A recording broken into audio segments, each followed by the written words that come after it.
First thing you need to do is to remove the lens of the dome light.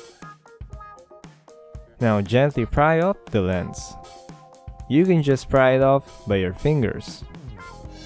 The housing of the dome light is pretty brittle due to age and heat.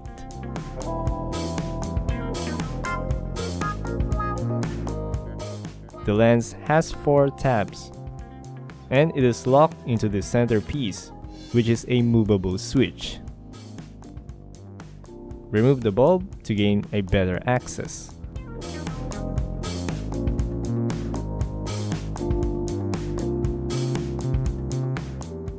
Now remove the 2 screws to separate the dome light from the headliner.